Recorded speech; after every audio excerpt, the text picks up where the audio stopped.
everybody.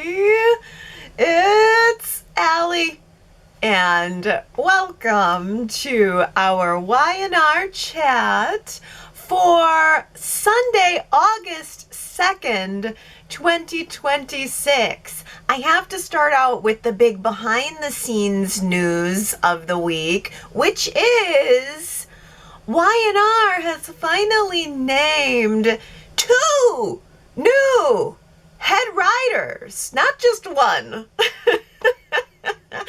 2! That's incredible. 2 for the price of 1. Well, I'm sure it's not. I'm sure it's 2 for the price of 2. But first up we have Jamey Giddens, who was apparently a writer for Daytime Confidential, which I found kind of impressive. Like, oh, he was someone who's coming from the reporting on soaps world.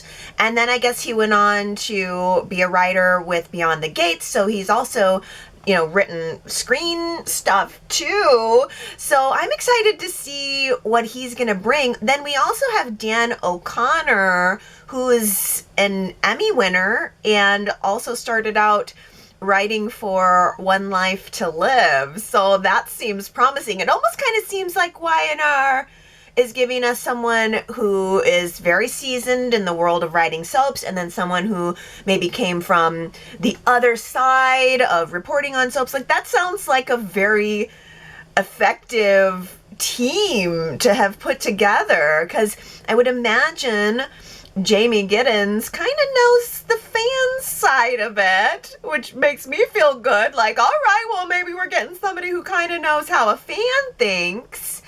And then Dan O'Connor, I mean, that's pretty strong cred if you were writing for soaps back in the day. So I'm hoping for the best. I'm hoping that these two guys get the Y&R vibe, because Y&R is very specific. It's got its own universe that doesn't look like any of the other soaps. So I'm hoping that these guys can understand that vibe, but also bring something fresh, because this is going to be a whole new era of Y&R. That's exciting. But honestly, I have to say, if Nikki's 3 Blind Mice episode is one of Josh Griffith's last episodes that he's ever written, I would say he is going out with a bang and a shatter of a broken window that never actually broke. Or a broken $100,000 vase. Over there, take the $100,000 vase. That's what a $100,000 vase looks like? Dang. Prop department probably picked that up at a flea market. But I don't care. It was riveting. I normally don't love standalone episodes. Sometimes I do, like holiday episodes I do, but I do love my daily variety. So focusing on just one character for a whole day is usually not my favorite speed. But this was really good. It was really dark and soapy. It reminded me of all the reasons why I started watching Y&R in 1993. This episode was visually beautiful. I thought the music was so powerful. And of course, Melody Thomas Scott was just excellent. Excellent! That mental anguish that descent into madness, the torture inside one's own mind, that really is old school soap. And there was a time when Nikki would have been that way for like 3 months. It would have gone on and on, and that's what I was prepared for. I thought, well, this is Nikki now. This is just Nikki's life now. She is blind, and that is bringing this feeling of aloneness, of helplessness. I mean, if you're living in a world of nothing but blackness, especially after you've known the light and had such a beautiful life, that would be devastating, isolating. And yeah, you would become paranoid. Nikki heard a noise, assumed that someone had broken into the house, and she's there alone, vulnerable. So she was crying out and creating more terror for herself along the way. And I thought it was interesting that she immediately assumed that the intruder was Cain. Like Cain was trying to trap her the same way she felt trapped by him in Nice. So that was her first instinct. Cain was the first person she suspected. And then she finally arrived at Matt Clark, which, I mean, that seems like it should have been more obvious. Former psycho living on the property is probably a better guess. But ultimately, it was none of those things. It was all a dream. And I really thought that she had woken up way earlier in the episode, like well before Victoria arrived. I thought she had woken up. But once Victoria got there, and even though it was part of the dream, I have to say, I thought it was adorable the way that Victoria was caring for her mother.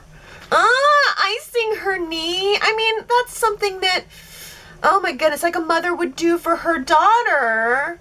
And now we're coming to this full circle moment where Victoria is doing it for her mother. I thought that was really especially beautiful. But Victoria, too, was all part of the dream.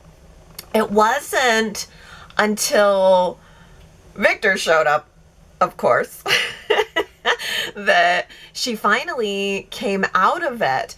She cried in his arms. She pulled away. And then, wouldn't you know it, blink, blink, she could see again. Just like that, she could see again. And Victor's face was the first face that she saw. I think we all kind of could have seen that coming, no pun intended.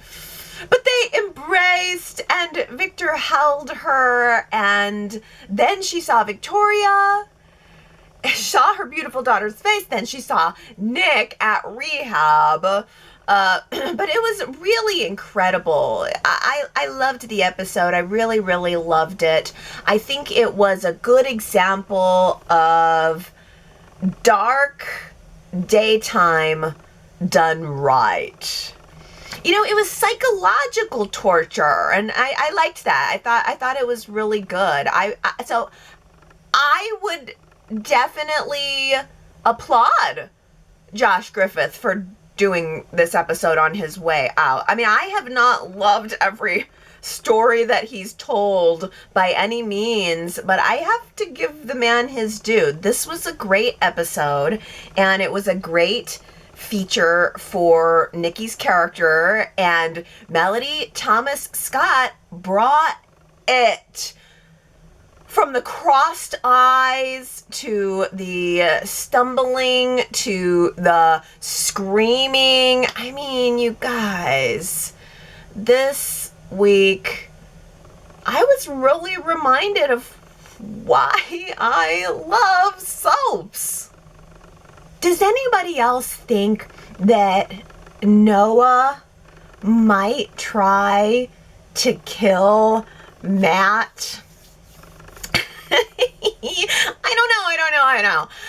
It's just that Noah has been so different lately. He's no longer just this crushable boy next door. He has really taken the torch from Nick in obsessing over getting Matt Clark out of their lives.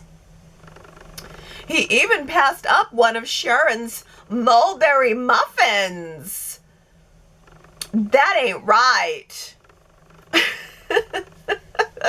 Mulberry muffins, though, just want to pause there for 1 second, because mulberries, are they good? Are they good? I have a mulberry tree, and I see them, and I'm always like, I've got blackberries right beside them, so I'm like, I'll take the black raspberry. I'll take the black raspberries. Mulberries, I don't know. The other thing is, the more that Noah and Sienna argue about Matt, the more I think Noah and Sienna are going to go their separate ways. Is it a coincidence that next week Danny is walking into the shadow room announcing that he's the new man in charge? I can't imagine that Noah is just going to up and sell the place. I can much more easily imagine Sienna deciding to quit. Matt came by the club again this week. Again. After he has already been told so many times to stay away. And he asked Sienna to go to bat for him with the Newmans, like put in a good word with the Newmans so that he can go on peacefully with his life, which I get where he's coming from, but it's also sort of a rude ask because it puts Sienna in an impossible situation with the family that she is trying to be a part of and the boyfriend that she's trying to move on with. I mean, if I were her, I would tell Matt Clark, look, I won't join the gallows crew. I'm not going to come after you. I'm not going to say cut his head off, but I'm also not going to stick my neck out for you. And yet she is. She is defending him. She is sticking her neck out with Noah already. And the fact that she sees anything good in Matt at all is driving Noah crazy, and it is causing a huge rift between them. And I am not sure that it's a rift they are going to survive. Phyllis and Matt, hot or not? Okay, so there was sex this week, and you guys, I'm sorry, but it was so awkward. I almost hesitate to talk about it because there's a part of me that says, Allie, just go with it. 48% of Y&R chatters are going with it in last week's poll. So why can't you be one of them? And I tried. I really, really tried. But the whole time, all I could think was, Matt does not deserve this lacy red bra and panties set. He is a bridge troll, and Phyllis is Superwoman. It is not a match. And then the actual sex scene happened, and first of all, he couldn't get his shirt off. Phyllis revealed her body with absolute, unabashed confidence. And then he goes to take off his shirt, and his arm gets stuck in the sleeve. He couldn't even get undressed smoothly. Then, once the shirt did come off, the camera cut away from the body shot immediately.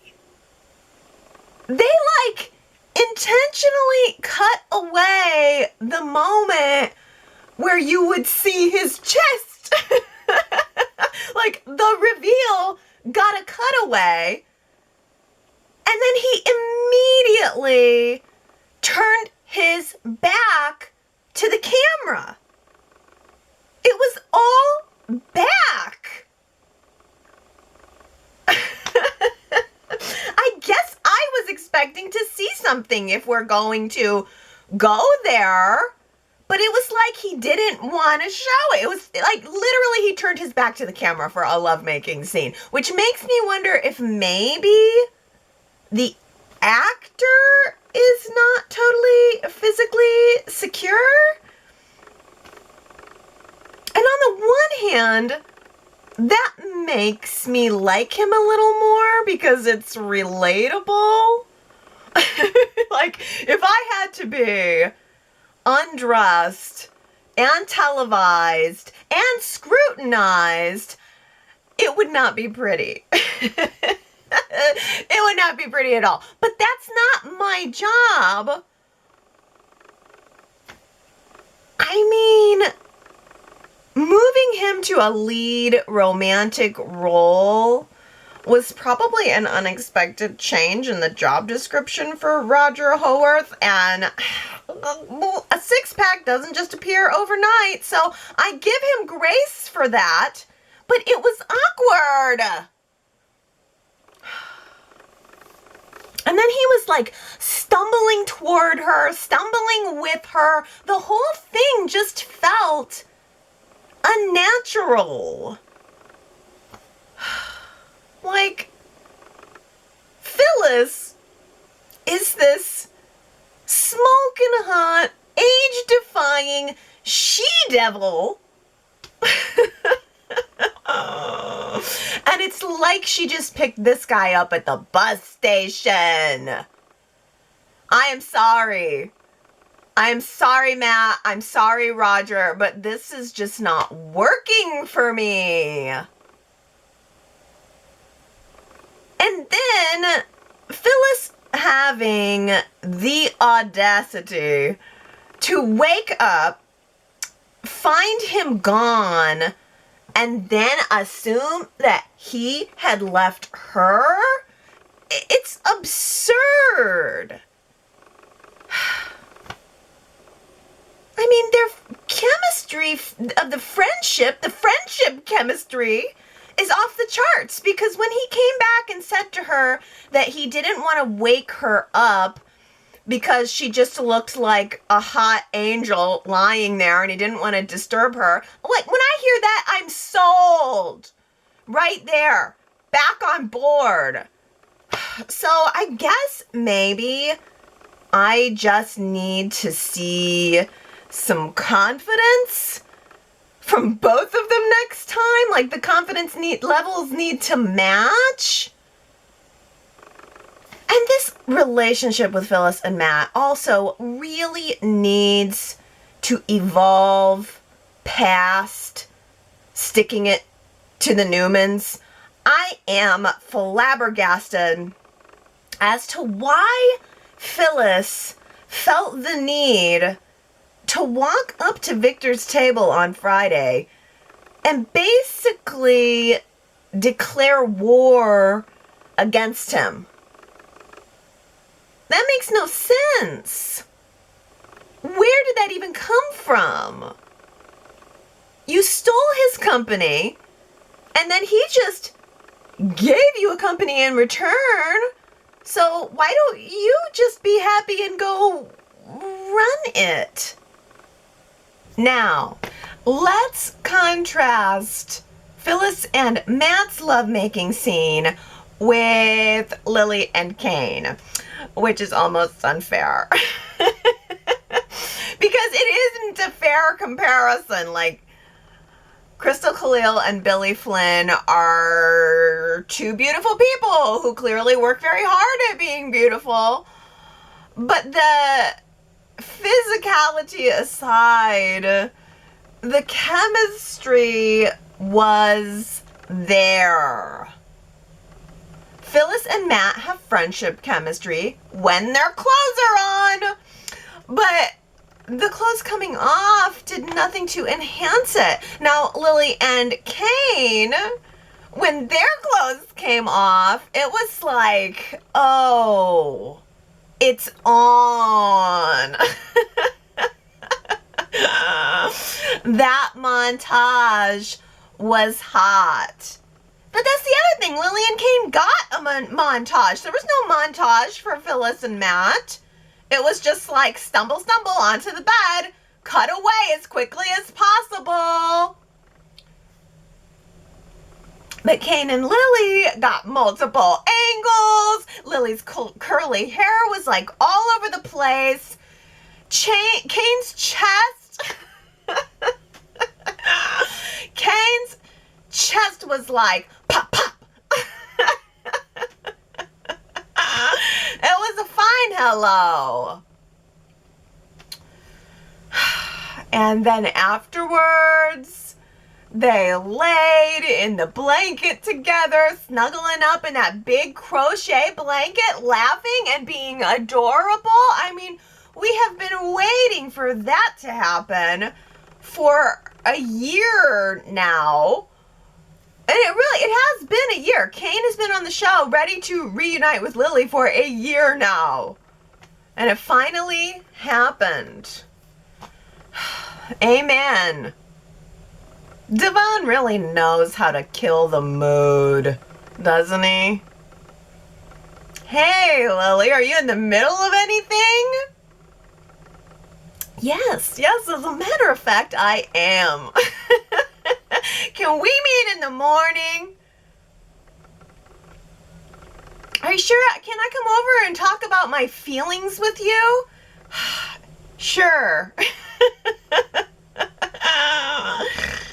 Ugh. I mean, I am glad that Devon is able to talk with someone, because apparently for some reason he is not able to talk to Abby. I guess that's the weird thing, because Devon turned down having dinner with Abby because he specifically needed to talk to Lily. And then when he got there, and I just kind of felt like there was nothing that he said that couldn't have been said to Abby. He admitted that he is having kind of an identity crisis, maybe some imposter syndrome, feeling like he's not using all of the gifts that he was given. And I get all of that. I'm glad that he was able to say it, but I kept waiting for him to say something, anything that had anything to do with Lily. Like, for instance, you killed my wife, you killed my unborn child, or let's talk about Dad. Any of that would have made sense. And instead, it was all very vague. And then and it was over. Almost like it was there solely for the purpose of leaving Abby and Daniel together. Like, leaving Abby alone so Daniel could come in. I mean, he came in 3 seconds after Devon left. And I don't really like the way Daniel is always hanging around the married women. I mean, it's becoming a pattern.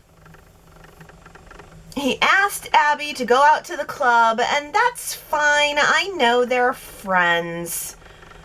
But Daniel is not basic.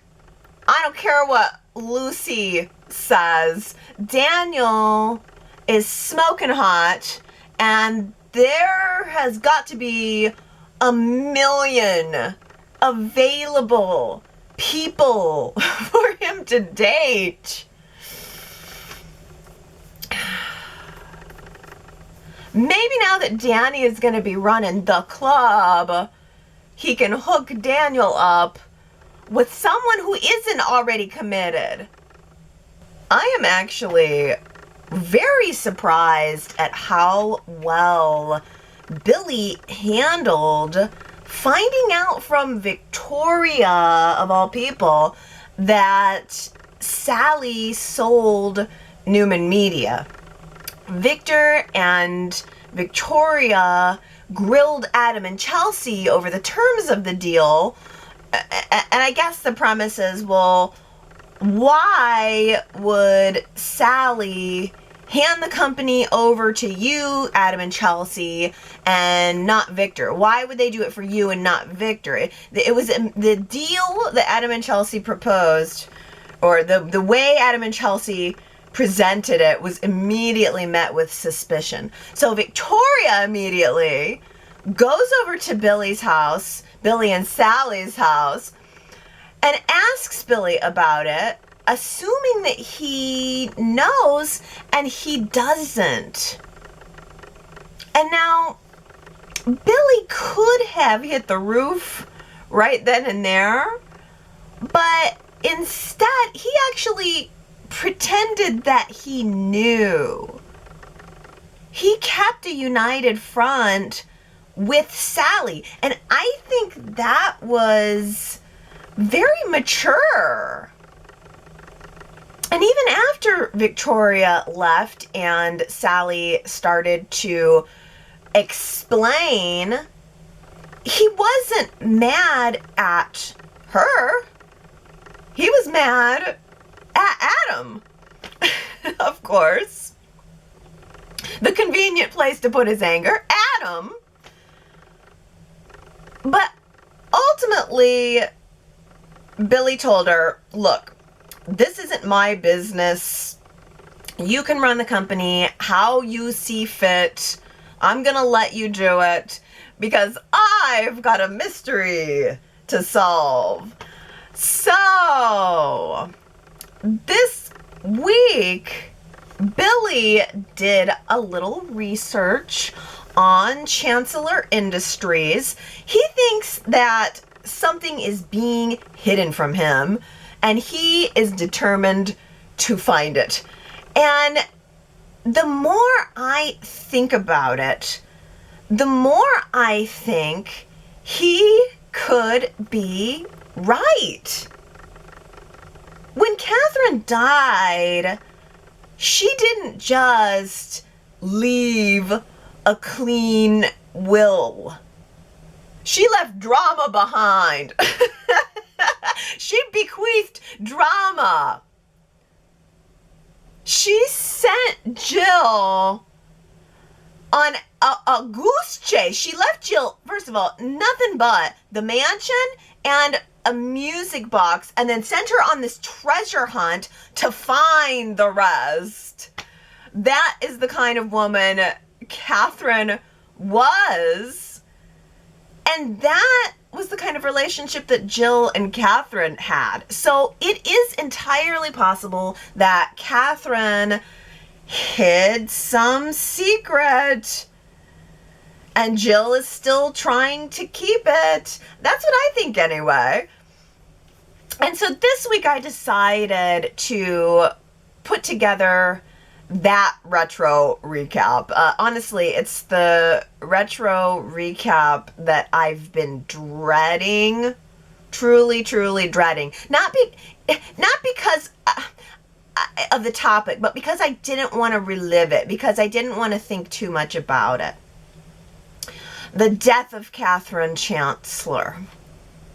How she died, how YNR handled it, how it changed the show, the will, the money that she left behind, the way that it changed Devon's life, the mystery she left for Jill, the void that she left for Nikki. I mean, there was no one bigger on this show. There was no one more powerful on this show than Catherine Chancellor, and she was the first foundational character who we lost, who was a first-year veteran and still on the show when we lost her. I mean, Jean Cooper had been on YNR since 1974, and she died in 2013, so that's nearly 40 years of Catherine Chancellor, and I was just dreading getting into it because it's so emotional, but I think I did a good job of keeping it together, and if you want to check that out, it's on YouTube, and of course you can find it at yrchat.com. If you're fishing, I'm not biting. Felt like that was the line. If you're fishing, I'm not biting. Who said it? If you think you know and you want to find out if you're right, you can go to yrchat.com. I would love to give some birthday shout outs right now. First up, we have a double birthday, Sherrod and Brittany, August 6th. Sherrod, it was good to see you this week. I hope you have a really good birthday. I hope that you get all of your wishes come true.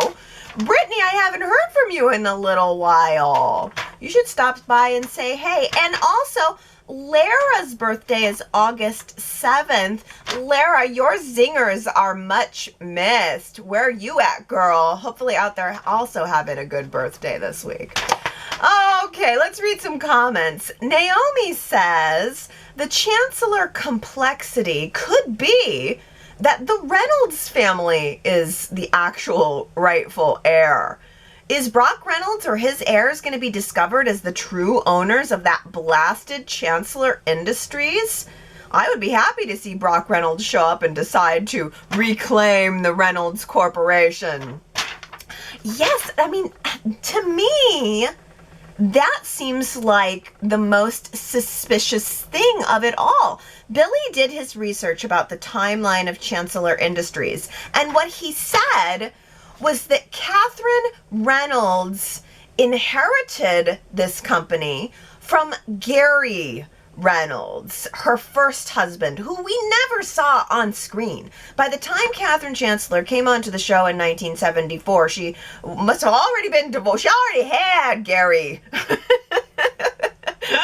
She already had him and his company, and she had renamed it Chancellor Industries, apparently. That's what we're finding out this week. She renamed it Chancellor Industries and then put Philip II, her current husband, in charge of it. Now, that's interesting. I always thought that Chancellor Industries was Philip's family company. And again, all of this is Catherine's backstory, but maybe original viewers would remember it differently. But, let me ask you that. Our 1973 original viewer, 74, did you get the impression that the company came from Philip's family or Catherine's family? Or what was your thoughts on where Chancellor Industries actually came from? Because it seems suspicious that YNR has decided to let Billy, just out of the blue, give us this little history nugget. And the nugget says, well, the company kind of wasn't started by Catherine or Philip. It was started by Catherine's first husband, and she just renamed it Chancellor Industries, which is like, wow, I wonder how Gary would have felt about that. If I were Gary, I'd be super mad. I left my wife, my company, and she went and renamed it after her next husband. But if Chancellor Industries, if the clue and the idea and the thread is that Chancellor Industries is going to belong to the Reynolds somehow, I mean, that would be interesting. Bo Kaiser, who plays, or maybe it's Kaiser, sorry, who played Brock, has passed away, and I loved him, by the way. Just a little shout out, little moment, little memory for Brock. I loved Brock. I thought Bo was very handsome, and I always enjoyed his demeanor. He was very calm, and he was always very sort of, I don't know, just sort of, I think he was sort of religious, right? And he sort of had this, calm, peaceful, spiritual vibe about him that I always really liked.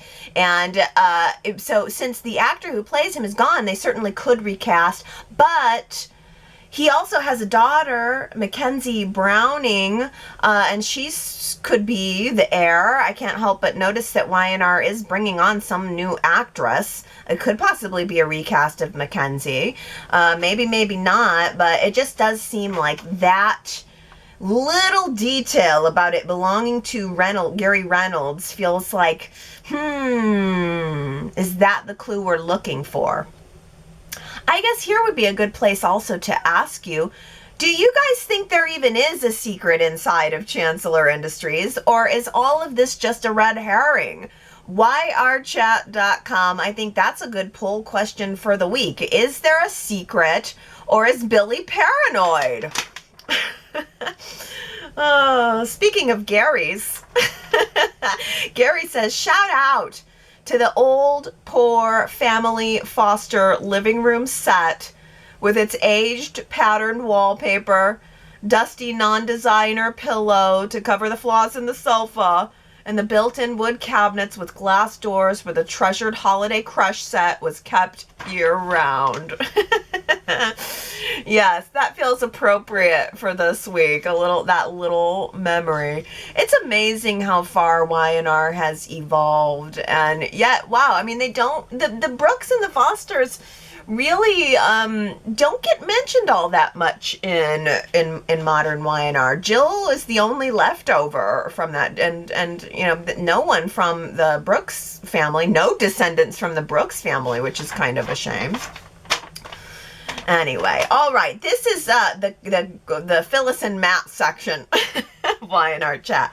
Russell says, at the end of Phyllis's voicemail to Matt, did she almost say what I think she almost said? You can go. Oh my.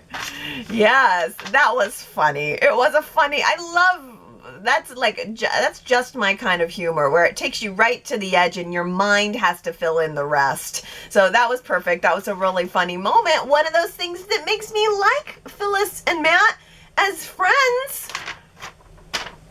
Astra says, I think Phyllis and Matt are hot together. I may be biased because I liked their pairing on General Hospital. I just wish Phyllis would tone down on being so clingy. Yes. And Victoria says, I liked them on GH as Nina and Franco, but I keep getting the ick factor because of Matt's history of sexual assault. If Phyllis was on during the time he terrorized Sharon, then the pairing makes even less sense. The only way I buy it is if Phyllis seems so desperate for someone to care for her.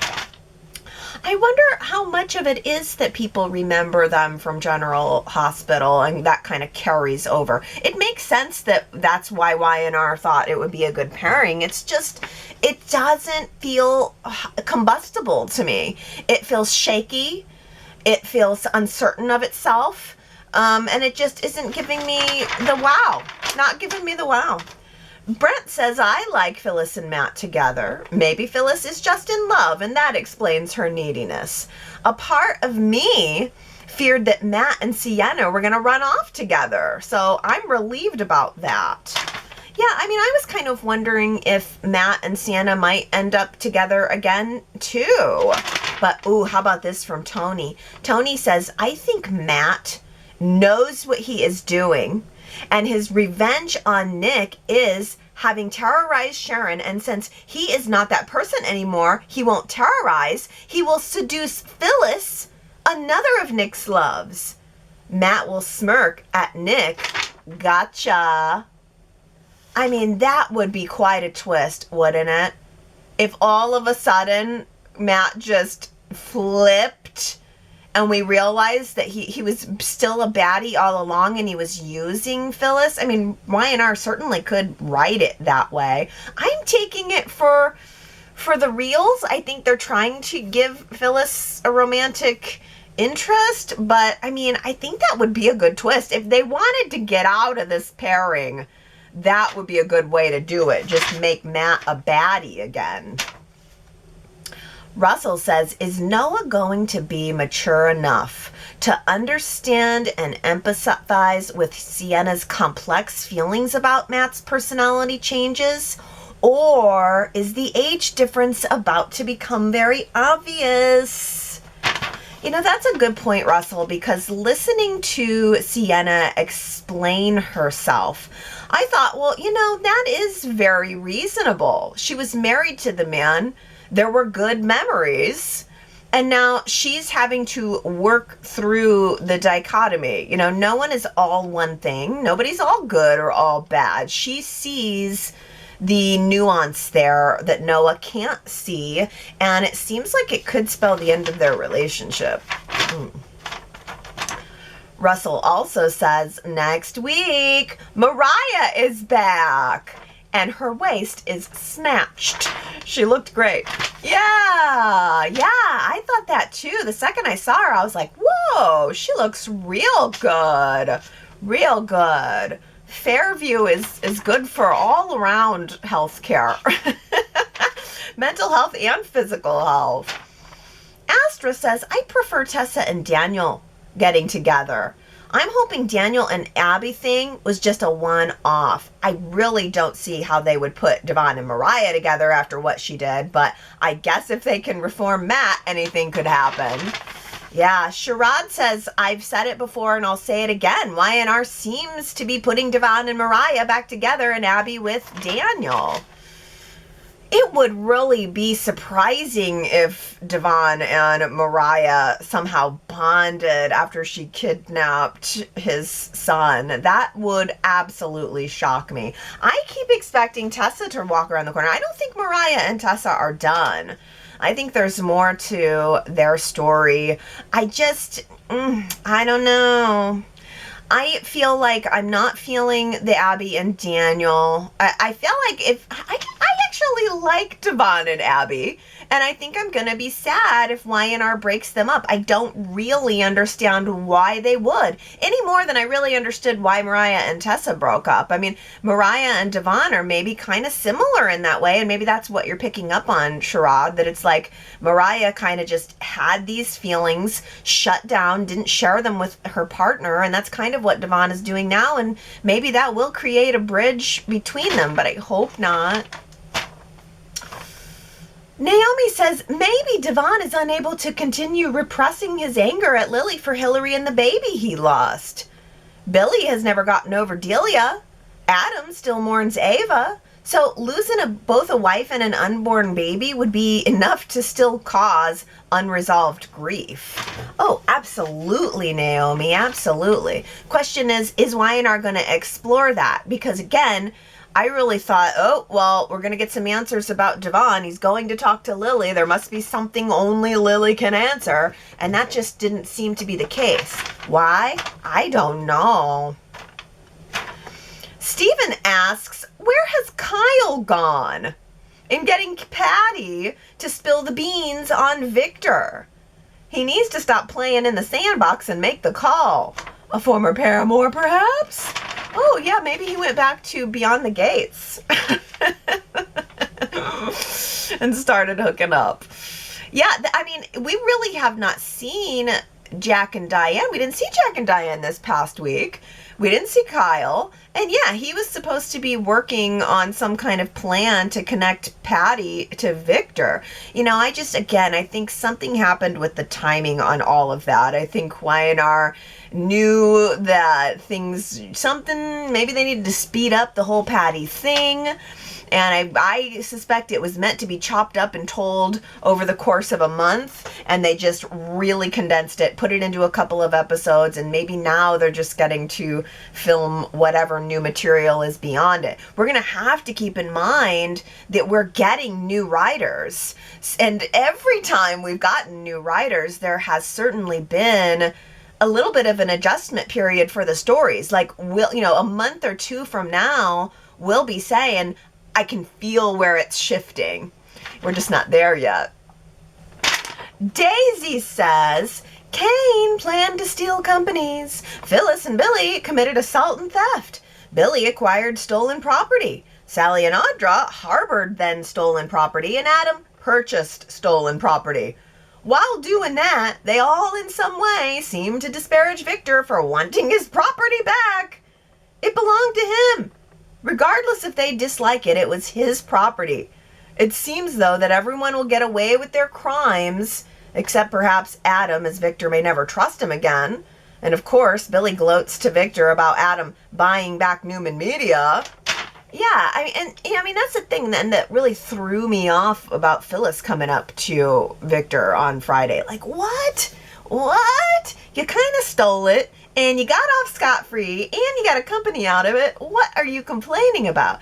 Yeah, that was a mess. I'm glad it's over. And I'm going to be annoyed if Adam and Chelsea go down over this. I don't want to see Adam being the black sheep of the family, but it's almost in the tea leaves. Chelsea was asking Adam if he ever thought about competing with Victoria for Newman, and he said, no, of course. Of course not. I'm happy right where I am. And then I feel like he was sparring with Phyllis also this week, and Phyllis was pushing his buttons about, hey, what do you get out of all of this? And Adam has said as much to Victor, like, hey, what's in it for me, Pops? And nothing has come for Adam. I mean, he tried to find a path that made everybody happy, and it's going to come back to bite him, and it may just send him into another dark Adam phase. We don't know. Victoria says, great scary episode. The whole time I was hoping it was a dream. When Nikki was throwing out names, I dreaded that Ian Ward may have returned. This type of psychological torment is right up his alley. Y&R fans got a happy ending with Nikki seeing a kind Victor gazing at her. Yeah, how did you like the camera blurriness? Kind of going from blurry to focused. That was kind of neat. But yeah, I didn't even think about Ian Ward. That would have totally been an Ian Ward move. I was stressed for that whole episode. I watch on Paramount Plus, and the episodes are 36 minutes long. I was stressed for 35. 35 minutes straight. I was stressed. And then in the last minute, I'm like, oh, good. Connie says, the dark opening set had me thinking from the get-go that it might be a dream episode, and that bracelet sealed the deal.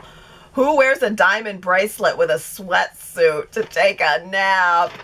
Kudos to Melody Thomas Scott. She gave Audrey Hepburn a run for her money as a terrorized blind woman. Ooh, wait until dark. Oh my gosh, a diamond bracelet and a leisure sweatsuit.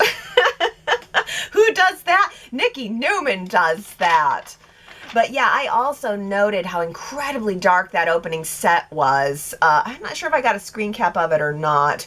I had to cool it with the screen caps at a certain point because I'm like, oh, Allie, you're just getting too much. But yeah, the very first opening scene of that was like so dark you almost had to squint to see it, which I think is what reminded me of classic daytime. It's that contrast. When I started flipping through the channels in '93 and saw Y&R, I'm like, this is dark. This looks nothing like everything else that's on TV during the daytime. It had that sense of contrast to it, and I really got that again this week. And coming out of it, Russell says, another Nikki and Victor wedding? It might be. I mean, in the preview, she's saying, I would marry you 1,000 times over. So it might be. And Brent says, I got the feels when Victor told Nikki, I guess my love for you is greater than my hatred of Jack Abbott. I'm just not sure I believe it, but it still choked me up.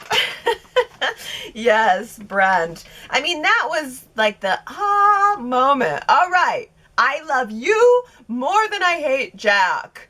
So let's get married. Okay, everybody. This has been a harrowing Y&R chat. If you're watching the video, I know there is a little annoying rattle that's happening in the background, and I cannot figure out what it is. It might just be that I need to get a new camera. The podcast should be just fine because that's recorded on a separate mic, but I've been hearing this little rattle. I don't know what to do about it. I'll be troubleshooting it all week. That'll just be my task. A fun new task. Troubleshooting. Hey, by the way, I have to mention how much I loved Nikki's blouse.